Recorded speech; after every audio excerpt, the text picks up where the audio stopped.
நம் தேவனாகிய இயேசு கிறிஸ்துவினால் உங்களுக்கு கிருபையும் சமாதானமும் சந்தோஷமும் உண்டாவதாக. இன்றைக்கு நாம நிதானித்து அறிய வேண்டியது இன்னது என்று காண்பிக்கிற வேத பகுதியானது கொலோசையர் 4வது அதிகாரம் வசனம் 6. Colossians chapter 4 verse 6.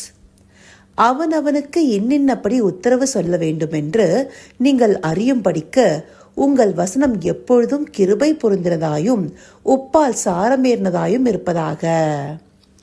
இன்னாருக்கு இந்த உத்தரவு சொல்லணுங்கிறத நாம அறிந்து வைத்திருக்கிற ஞானம் நமக்கு வேணும். நேற்றைய தினத்துல கூட துதிக்கிற நம்முடைய நாவினால மனிதர்களை சபிக்க கூடாது. அதுவும் தேவனை துதித்து தேவ சாயலாய் உண்டு பண்ணிருக்கிற மனுஷனை சபிக்க கூடாதுங்கிறத பார்த்தோம். அப்படியாக தேவ சாயலா இருக்கிற மனுஷனுக்கு நாம இன்ன வார்த்தைகளை பேசணுங்கிறத நாம நிதானித்து அறியணும். அப்படியாக நாம பார்த்த பிரதான வசனம் சொல்லுது, அவனவனுக்கு இன்னின்னபடி உத்தரவு சொல்ல வேண்டும் என்று. இது சமயத்திற்கேற்ற வார்த்தைய நாம தெரிவிக்கிறத காண்பிக்குது இல்லையா? ஏசாயா 50வது அதிகாரம் 4வது வசனத்துல பார்க்கும்போது, இலைப்படைந்தவனுக்கு சமயத்திற்கேற்ற வார்த்தை சொல்ல நான் அறியும்படிக்கு கர்த்தராகிய ஆண்டவர் எனக்கு கல்விமானின் நாவை தந்தருளினார். ஏசாயா தீர்க்கதரிசி அந்த வசனத்துல சொல்லியபடி சமயத்திற்கேற்ற வார்த்தைய நாம சொல்லக்கூடியவர்களாக தேவன் நமக்கு கல்விமானின் நாவை தந்தருளணும்.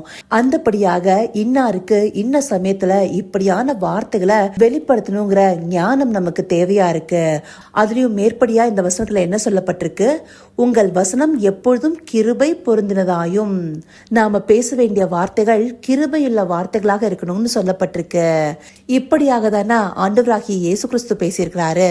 லூக்கா 4வது அதிகாரம் 22வது வசனத்தை எடுத்துட்டோம்னா, எல்லாரும் அவருக்கு நற்சாட்சி கொடுத்து அவருடைய வாயிலிருந்து புறப்பட்ட கிருபையுள்ள வார்த்தைகளை குறித்து ஆச்சரியப்பட்டு, இவன் யோசேப்பின் குமாரன் அல்லவா என்றார்கள்.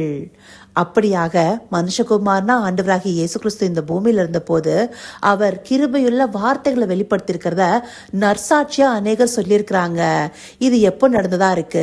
கிறிஸ்துவானவர் ஞானஸ்நானம் பெற்று பரிசுத்த ஆவியானவரை பெற்றுக்கொண்ட பிற்பாடு வனாந்தரத்துல பிசாசானவனால சோதிக்கப்பட்டு அதற்கு பிற்பாடு அவர் அநேக இடத்துல பேசுகிற வார்த்தைகள் ஒவ்வொன்றும் கிருபையுள்ளதாகவே இருந்திருக்கு.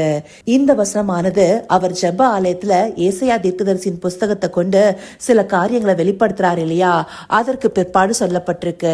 அப்படியாக பரிசுத்த ஆவியானவருக்கு நம்மை ஒப்பு கொடுத்து நடந்தோமே ஆனால் நாம வெளிப்படுத்தக்கூடிய வார்த்தைகள் கிருபையுள்ளதாக கிருபை பொருந்தினதாக இருக்கும்.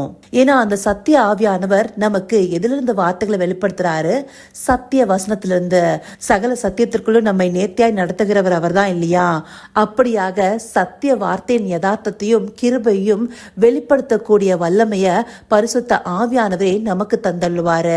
இங்க எப்படி ஆண்டவராகிய இயேசு கிறிஸ்துவ இவன் யோசேப்பின் குமாரன் அல்லவான்னு சொல்லி வியப்போடு பார்த்தாங்களோ, அதே போலதான் பரிசுத்த ஆவியானவரை பெற்றுக்கொண்ட பேதுருவும் யோவானும் எழுந்து தைரியமா பேசும்போது இவங்க கல்லாதவர்கள் இல்லையா, இவங்க எப்படி இப்படி பேசுறாங்கன்னு ஆச்சரியப்பட்டாங்க இல்லையா? அது பரிசுத்த ஆவியின் நிறைவினால. அப்படி பரிசுத்த ஆவியின் நிறைவு நம்ம இடத்துல காணப்படும் போது நம்முடைய வார்த்தைகளும் கிருபை பொருந்தினதாக இருக்கும். யாருக்கு என்ன வார்த்தை சொல்லணுங்கிறத நிதானித்து அறியக்கூடிய ஞானம் நம்ம இடத்துல காணப்படும். அடுத்தபடியாக உப்பால் சாரமேறினதாயும் இருப்பதாக சொல்லப்பட்டிருக்கு. நம்முடைய வார்த்தை உப்பால சாரமேற்றப்பட்டதாக இருக்கணும். மத்தேயு 5வது அதிகாரம் 13வது வசனத்துல இந்த உப்பை குறித்து சொல்லப்பட்டிருக்கு. அங்க ஆண்டவர் மலை பிரசங்கம் செய்து கொண்டிருக்கும் போது அந்த நித்திய ஜீவ வார்த்தைகளை பெற்றுக்கொள்ள மக்கள் அங்க கூடியிருக்கிறாங்க. அவங்க இடத்துல சொல்றாரு, நீங்கள் பூமிக்கு உப்பா இருக்கிறீர்கள். எதனால அவங்கள பூமிக்கு உப்பா இருக்கிறீங்கன்னு சொல்லியிருக்கிறாரு. நித்திய ஜீவ வசனங்களை கேட்கிற ஆர்வத்தோடு அவர்கள் அங்க கூடியிருக்கிறாங்க. அப்படியாக நித்திய ஜீவ வசனங்களை பெற்றுக்கொள்ள நினைக்கிற ஒவ்வொருத்தருமே பூமிக்கு உப்பா இருக்கிறாங்க. அப்படி உப்பா இருக்கிறவங்க சாரமுள்ளவர்களாக இருக்கணும். உப்பு சாரமுள்ளதாக இருந்தாதானே நமக்குள்ளார சுருணை காணப்படும். இந்த உப்பு சாரமற்று போனா என்ன ஆகும்? வெளியில கொட்டப்படுவதற்கும் மிதிக்கப்படுவதற்குமே தவிர வேறொன்றுக்கும் உதவாதுன்னு கூடாதுன்னு சொல்லப்பட்டிருக்கு. அப்படி உப்பு அதனுடைய தன்மையோட இருக்கணும். அந்த தன்மையை இழந்து விட்டா அந்த உப்பு சாரமுள்ளதாக இருக்கும்போது அதை எடுத்துக்கொள்கிறவர்களுக்கு சுரணை வருது இல்லையா?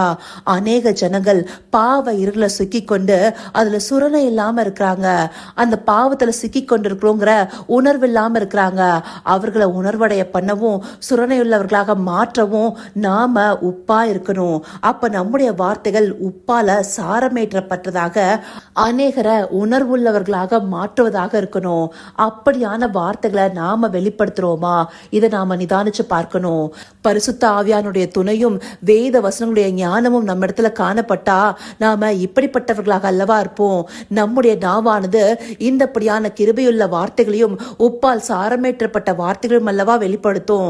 எபேசியர் 4:29 சொல்லுது, கெட்ட வார்த்தை ஒன்னும் நம்மளுடைய நாவிலிருந்து புறப்படாம பக்தி விருத்திக்கு ஏதுவான நல்ல வார்த்தைகளையே கேட்கிறவர்களுக்கு பிரயோஜனம் உண்டாகும்படி பேசணும்னு. அப்படியாக கேட்கிறவர்களுக்கு பிரயோஜனம் உள்ள நல்ல பக்தி விருத்திக்கு ஏதுவான வார்த்தைகளை வெளிப்படுத்துகிறவர்களாக இருக்கிறோமா? நாம கிறிஸ்துவை பின்பற்றுகிறவர்கள் அப்படின்னு சொல்லிட்டு நம்முடைய வாயிலிருந்து கெட்ட வார்த்தைகள் உண்டாக கூடாது. நாம சமயத்திற்கேற்ற வார்த்தைய இன்னாருக்கு இன்னின்னபடி அறிவிக்கணுங்கிறத அறிந்து கொள்ளக்கூடிய பகுத்தறிவு நமக்கு வேணும். அந்த ஞானத்தை பரிசுத்த ஆவியானவரை நமக்கு தந்தரல முடியும். அவருடைய துணை கொண்டு இன்னாருக்கு இந்த வார்த்தையை வெளிப்படுத்தணுங்கிறத உணர்ந்து நாம பேச. அப்போஸ்தலர் 20:32 பவுலடியார் அவருடைய கிருபையுள்ள வசனத்துக்கு உங்களை ஒப்பு கொடுக்கிறேன்னு சொல்றாரு. அந்தபடியாக வசனமானது கிருபை மிகுந்ததா இருக்கு. அந்த வசனத்தின்படி வார்த்தைகளை நாம வெளிப்படுத்தும் போது அது கிருபை புரிந்ததாக மற்றவர்களுக்கு சென்று சேரும். அதுவே உப்பால் சாரமேற்றப்பட்டதாக மற்றவர்களை உணர்வடைய பண்ணும். இப்படியான வார்த்தைகளை நாம வெளிப்படுத்தணுங்கிறதே தேவனுடைய விருப்பமா இருக்கு. தேவன் எப்படி இருக்காரு? வார்த்தையா இருக்கிறாரு. அந்த வார்த்தை மாம்சமாகி கிருபையினாலும் சத்தியத்தாலும் நிறைந்தவராக நமக்குள்ளார வாசம் செய்கிறவராக இருந்தா நம்மிடத்திலிருந்து இப்படியான வார்த்தைகளே வெளிப்படும். அப்ப நாம நிதானித்து அறிய வேண்டியது என்ன? வார்த்தை தெய்வமாகிய ஆண்டவராகிய இயேசு கிறிஸ்து கிருபையினாலும் சத்தியத்தினாலும் நமக்குள்ளார வாசம் செய்கிறாராங்கிறத அறிந்து கொள்வது. அதை எப்படி அறிந்து கொள்வது? நம்முடைய வார்த்தைகளின் நிறைவினால, இருதயத்தின் நிறைவினால் வாய் பேசும். அப்படியாக நம்முடைய இருதயமானது கிருபையுள்ள வசனத்தினால நிறைந்திருக்கா? இதையும் நாம நிதானிச்சு பார்க்கணும். அப்படி நிறைந்திருந்தா நாம இன்னாருக்கு இன்ன உத்தரவு சொல்லணுங்கிறத அறிந்திருப்போம். நாம வெளிப்படுத்துகிற வார்த்தை கிருபை புரிந்ததாகவும் உப்பால சாரமேற்றப்பட்டதாகவும் இருக்கும். இதை அறிந்து கொள்வதற்காகவே தேவன் இந்த பகுதிகளை நமக்கு காண்பிச்சிருக்கிறாரு. இதை உணர்வுள்ள இருதயத்தோடு பார்த்து இன்னாருக்கு இன்ன உத்தரவு சொல்லுங்கிறத அறியும் படிக்க நம்முடைய வார்த்தையானது கிருபை புரிந்ததாயும் உப்பால் சாரமேற்றப்பட்டதாயும் இருக்க அவரை நோக்கி பார்ப்போமா? கர்த்தாவே, தேவாதி தேவனே, உமக்கே இந்த வேலை நன்றி செலுத்துகிறோம் ராஜா. அப்பா, சமயத்திற்கேற்ற சத்திய வார்த்தைகளை தெரிவிக்கும்படியான கல்விமானின் நாவுகளை எங்களுக்கு தந்தரலுங்க தகப்பனே. ஆம் ராஜா, இன்னாருக்கு இன்ன உத்தரவு சொல்லுங்கிறத அறிந்து கொள்ளும்படியாக எங்களுடைய வார்த்தைகள் கிருபை புரிந்ததாயும் உப்பால் சாரமேற்றப்பட்டதாயும் காணப்படணும் தகப்பனே. அப்படியாக அதை கேட்கிறவர்கள் உணர்வடையணும் ராஜா.